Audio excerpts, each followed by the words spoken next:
Bueno, buenos días. Hoy les vamos a hablar sobre las transacciones de recompra. Mi grupo está conformado por Tatiana Pinilla, Natalie Marcela Romero, Cristina Vidal, Marcela Daza, Alejandra Moncada, María José Guarín y quien les habla, Pablo Alvarado. Primero empezaremos hablando de qué es un repo. Un repo es una operación con pacto de recompra, es decir, una entidad financiera vende un activo bajo un pacto de recompra por un precio determinado dentro de un tiempo determinado. Estas operaciones tienen lugar en el mercado interbancario. Supone un préstamo a corto plazo que le hacemos al banco a un precio y plazo determinado, como se les había comentado anteriormente. Esta operación también se conoce como reporto, repurchase agreement o sale. La existencia de los repos puede remontarse a la primera mitad del siglo XX. Hoy en día pues son muy habituales en los mercados y muy utilizados para la obtención de liquidez con la que financiar otro tipo de operaciones. Las operaciones de repo pues se suelen realizar con títulos de deuda fija, especialmente con títulos de deuda pública, como letras, bonos, obligaciones del Estado. El pacto de recompra se realiza a un tipo de interés determinado, por lo que el inversor recibirá su dinero más un beneficio. Los tipos de interés pues, ofrecidos dependerán también de los tipos de interés de la deuda pública. Y en este tipo de operaciones el inversor está proporcionando pues un préstamo a la entidad financiera, solo que garantizando un título de deuda pública. Y normalmente se trata de una forma de obtener liquidez a corto plazo para los bancos. También es un instrumento pues de política monetaria de los bancos centrales. En cierto modo se parece a actuar como si fuéramos pues una casa de empeño o un contrato de prenda. El cliente pues necesita dinero y le concedemos un préstamo quedándonos algo que le pertenece. Solo que en vez de quedarnos pues una joya, nos quedamos con un activo de deuda pública.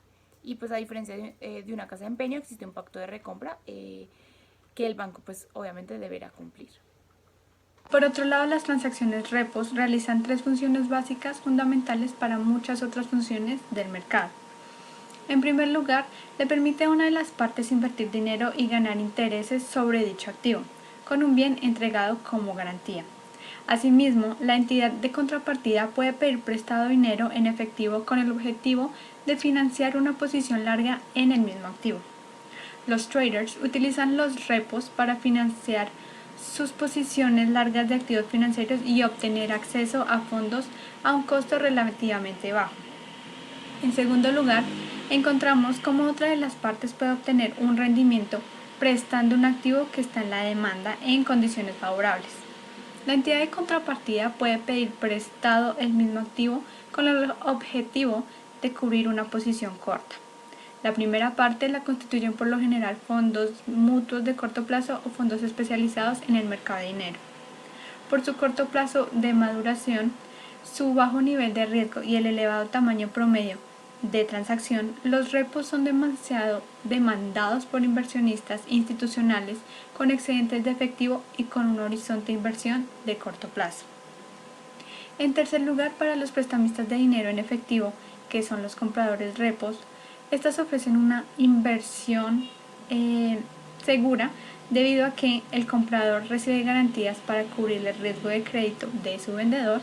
También el comprador puede diversificar su riesgo de crédito mediante la adopción de una garantía real emitida por un tercero, cuyo riesgo de crédito no está correlacionado con el riesgo de crédito de dicho vendedor.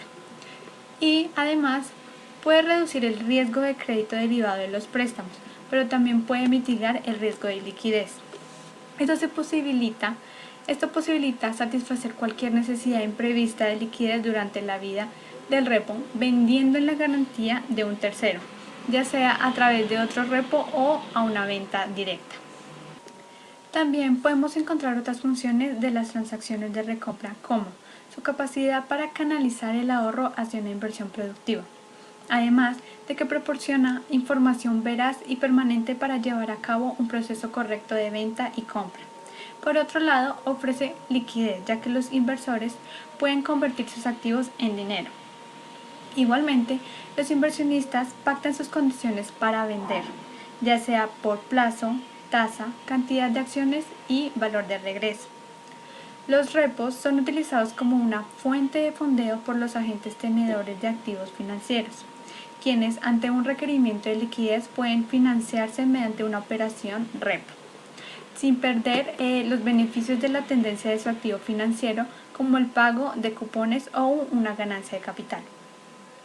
En el caso de las transacciones repo en Colombia, podemos identificar algunos de los principales actores que participan en dichas operaciones, como lo son la Superintendencia Financiera, además una entidad autorreguladora del mercado de valores, también sociedades comisionistas de bolsa y el Depósito Centralizado de Valores. Estos actores se encargan de llevar a cabo el proceso y asimismo supervisar su correcto funcionamiento y cumplimiento. De igual manera, es importante tener en cuenta que para invertir en repo es necesario tener una cuenta de valores abierta con nuestro banco o entidad financiera. Asimismo, se debe también tener en cuenta que las operaciones deben estar respaldadas para tener seguridad y confianza en el proceso. Por último, las transacciones repo tienen un rol fundamental en el desarrollo económico y financiero del sistema, ya que facilitan una adecuada y mejor asignación de los recursos. Continuando con las características de repo, tenemos que las operaciones de repo son realizadas normalmente con títulos especialmente de deuda pública, como lo pueden ser los bonos, las letras y obligaciones de Estado. Por otro lado, tenemos que el pacto de recompra se realiza bajo un tipo de interés determinado, por el que el inversor recibirá su dinero más un beneficio y este dependerá de los tipos de interés de la deuda pública. De igual manera, tenemos que se supone que pues, el repo es un instrumento de política monetaria de los bancos centrales, mediante el cual el inversor proporciona un préstamo a la entidad financiera bajo la garantía de un título de deuda pública. También tenemos que pues, el objetivo como tal de los repos es la obtención de liquidez a corto plazo por parte de los bancos.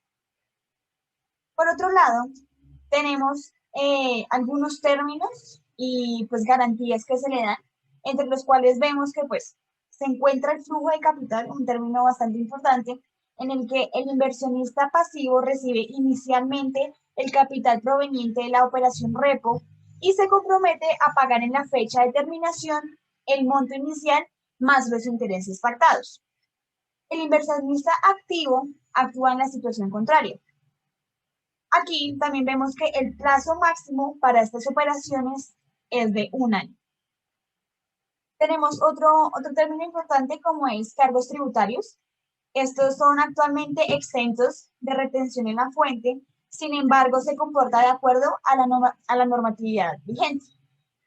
Por otro lado tenemos las garantías en las cuales se encuentran en la de valores objeto de la operación.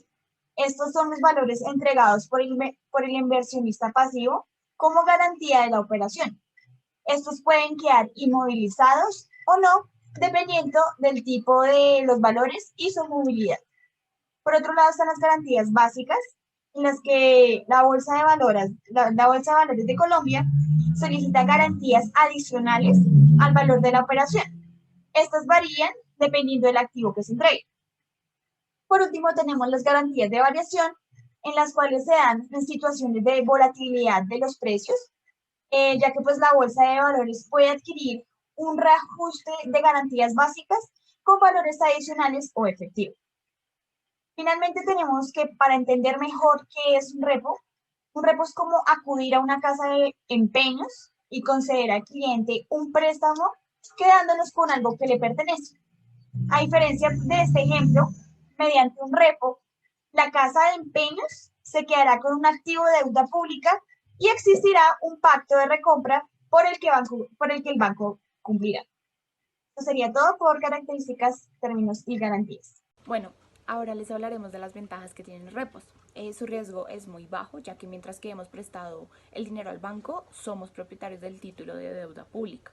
Los retornos no son muy altos y los repos a muy corto plazo, como días o semanas, son ideales para aquellos que quieren invertir su dinero en un activo muy seguro como la deuda pública, sin necesidad pues, de invertir para periodos más largos, como suele necesitar la inversión en deuda pública, y con la capacidad de retomar nuestro dinero en un tiempo asegurado. Eso también con independencia de las fluctuaciones que los títulos de deuda pública pues desarrollen en el mercado. También otra ventaja de las operaciones repo es el interés que se obtiene a cambio del préstamo. Aunque la garantía pues, de ese préstamo es el activo, también puede haber un inconveniente o un riesgo que se debe tener en cuenta y es la solvencia del banco y del emisor del título. Como los títulos utilizados suelen ser activos emitidos por el Estado, se supone que la garantía está más que asegurada, pero en tiempos de crisis económica, la búsqueda de entidades bancarias que nos ofrezcan solvencia se debe llevar a cabo con observación y pues con exigencia. Bueno, ahora respecto a los tipos de repo, tenemos que decir que existen 5 tipos o clases de repos. El primero es el repo de duración. El repo de duración en sí se estipula el tiempo del contrato en las entidades financieras. Entonces el tiempo puede variar de un día hasta 9 meses.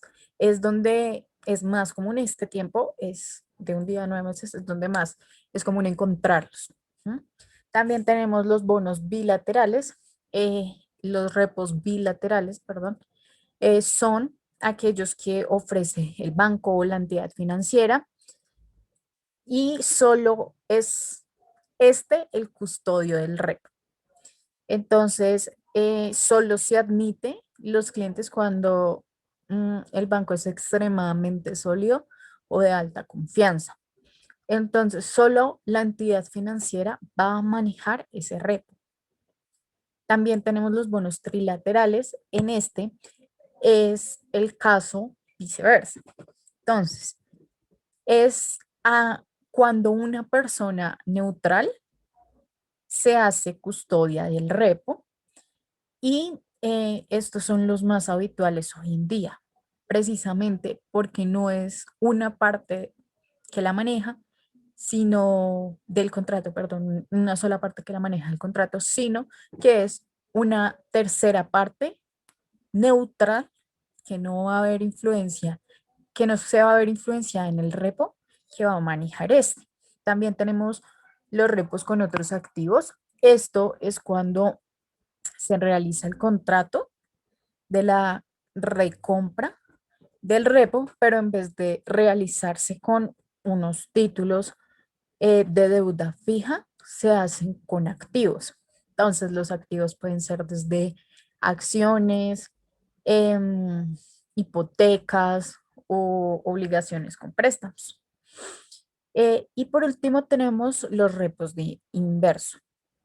¿Qué es esto? Esto es que aunque, perdón, se trata de contratar eh, un repo, el repo, desde un punto de vista del inversor, en la misma operación hay otra parte que llama al repo y la otra parte lo llamará un repo inverso.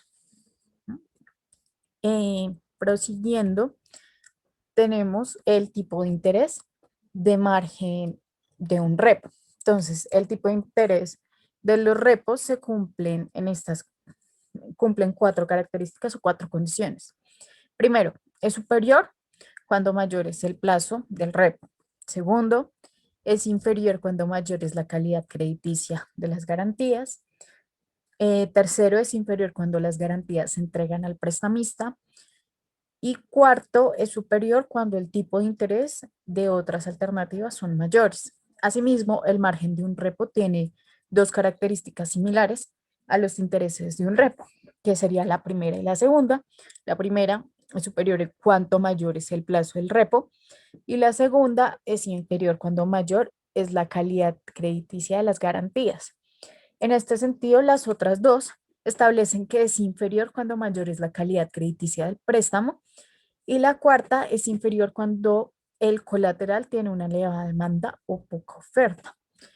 Y es allí cuando en las condiciones del repo llega a jugar un papel fundamental la ley de oferta y demanda. Porque si se ven, afectan en el repo colateral, en la segunda característica, es inferior cuando mayor es la calidad crediticia de las garantías, hablando del ámbito colateral, ya que algunos prestamistas quieren llegar a adquirir un tipo específico de bono o un tipo de bono colateral. Y pues para ello lo que hace es que se eleve la demanda, pero al mismo tiempo los prestamistas deben competir por ese bono. Entonces, al competir, lo que hacen es ofrecer, perdón, tipos de intereses menores en los repos, haciendo que se cumpla la ley de oferta y demanda. Em, esto, pues pasaríamos ahora con mi compañera. Para hablar de la diferencia de transferencias de valor y bonos repo, podemos decir que estas son operaciones financieras que consisten en la compra o venta de valores con la finalidad de recomprar o revender y se utilizan para periodos cortos de tiempo, en lo que se negocian activos financieros de corto plazo. Para hablar de transferencias de valor, podemos decir que tienen una gran utilidad y la diferencia de las repos es porque permiten cubrir carteras cortas de renta fija pública, ya que en las operaciones se transmite la disponibilidad de título de renta fija. Otro aspecto es que los bancos no pueden vender, es decir, ponerse corto en una operación de renta fija sin tener la disponibilidad del título, así que compran transferencias durante un periodo de tiempo determinado para tener ese título y ponerse corto en otro que tenga cartera. Por esto, una de sus finalidades es que las entidades pueden tomar posiciones cortas en sus mesas de tesorería. Otros aspectos también se basan en que consiste en transferir activos financieros de una cuenta a otra sin vender archivos activos en el mercado. También está ligada a proveedores, distribuidores y clientes. Y una de sus principales ventajas de este tipo de transferencia es que se encuentra en que así se produce una mejora del desempeño de un sistema completo. Y con esto se crea un canal cuyo objetivo es hacer que un producto o servicio esté al alcance rápido del consumidor. Según los bonos repo, podemos decir que deben ser utilizados únicamente con los clientes y no permiten la transmisión del título en su balance. Esto porque están configurados para evitar el riesgo de contrapartida y a la fecha de finalización del repo, el cliente nunca habría vendido a término de vencimiento completo. Otros aspectos es que la operación de recompra en la que la entidad financiera vende a un inversor un activo con el compromiso de comprarlo en una fecha y a un precio determinado. También suelen realizarse con títulos de deuda fija como letras, bonos y obligaciones del Estado. En este tipo de operaciones, el inversor está proporcionando un préstamo a la entidad financiera y normalmente se trata de obtener liquidez a un corto plazo. Finalmente, podemos hablar del comprador de un repo transferencia y del vendedor de un repo transferencia. El comprador es aquel que recibe el activo financiero en su balance y como contraprestación entrega una operación efectivo de cambio. Y esta es una operación de inversión, pues una vez que llega a la fecha final del repo, el comprador del repo recibirá el efectivo más unos intereses. Y frente a la posición del vendedor es aquel que entrega el activo financiero y como contraprestación recibe un dinero en efectivo. Esta operación es una operación de financiación, pues una vez se llega a la fecha final, el vendedor deberá devolver el efectivo que ha recibido más unos intereses.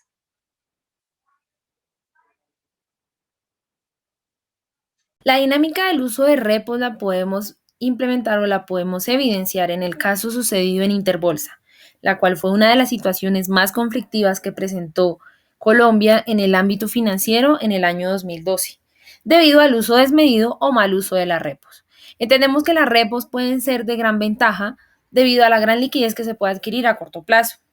Sin embargo, en esta situación se presentaron al menos 492 personas naturales y jurídicas afectadas debido al endeudamiento que adquirió Interbolsa por el mal uso de las mismas, teniendo entonces así un exigimiento de recuperar 254 mil millones de pesos que habían sido perdidos y que hasta el día de hoy no se ha recuperado ni la mitad.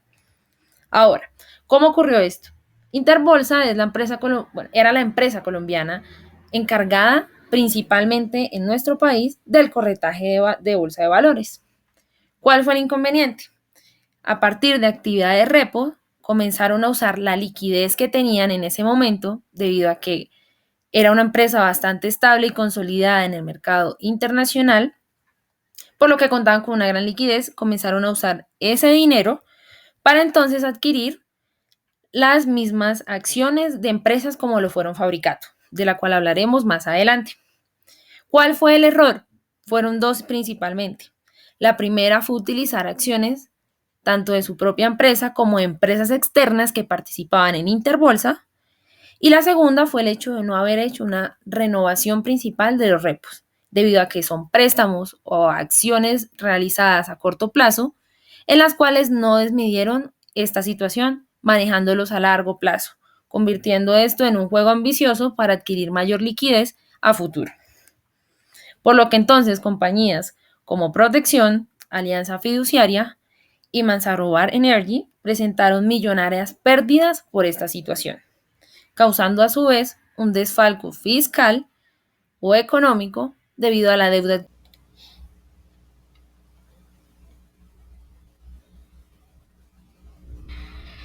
Como decía mi compañera, en el año 2013, tras una junta directiva que asume el control de Fabricato, tras una alza y una caída desproporcionada del precio de sus acciones, revienta la burbuja financiera de Interbolsa, dejando a la empresa con serias dificultades para poder salir adelante. En este momento, pues ya la balanza de la empresa como tal se disuelve y entra en una crisis que genera tensión entre la diversidad de las posturas y los cursos de acción presentes.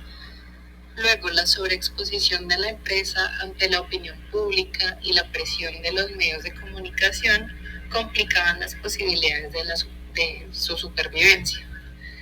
Cada vez iban creciendo más los rumores y la intervención por parte de la superfinanciera para realizar la respectiva investigación y posterior liquidación de Interbolsa. Este dilema hizo que enfrentaran diferentes directivos durante la crisis y llegara a analizar diferentes perspectivas entre sus beneficios y sus costos. También con el tiempo hasta el presente año, lo que ha sido Fabricato, un verdadero ejemplo de elección para sobrevivir a la crisis, dado que hasta este momento ha presentado un crecimiento en el cual ya deja atrás las cifras en rojo tras esa crisis y nuevamente en el presente con la pandemia. Por otro lado, según el procurador, hacia el año 2013, a finales, la liquidez de Interbolsa se originó en la posición de privilegio que ostentaba la firma comisionista en el mercado de valores y la participación del inversionista ya investigado pues penalmente ante el Ministerio Público. Lideraba lo que llaman ellos un grupo de amigos, es decir, corrupción, que realizaron en la denominada Operación Fabricato. Aquí pues señala el procurador que fue orquestada por los involucrados, como mencionaba mi compañera, junto con el comisionista Interbolsa. Así, la textilera no contaba con dueño controlante y tenía un capital accionario disperso entre miles de accionistas, lo que permitía que las acciones no se pudieran comprar de forma paulatina. Aún más grave es la situación que provocó el éxito de la operación con Fabricato, y es que lograron burlar procedimientos legales que rigen el mercado de valores y se involucraron además recursos de los colombianos que terminaron financiando sin saberlo las operaciones ilegales detrás de toda la cortina de humo. Luego, ¿cómo surge el escándalo? Una acción que se evidenció por parte del banco BBVA señaló un incumplimiento por parte del comisionista en una de sus obligaciones por un monto de 20.000 millones. Esto logró finalmente la intervención a la entidad por parte de la Procuraduría, con una participación cercana al 25% del volumen de negociación de deuda pública y privada.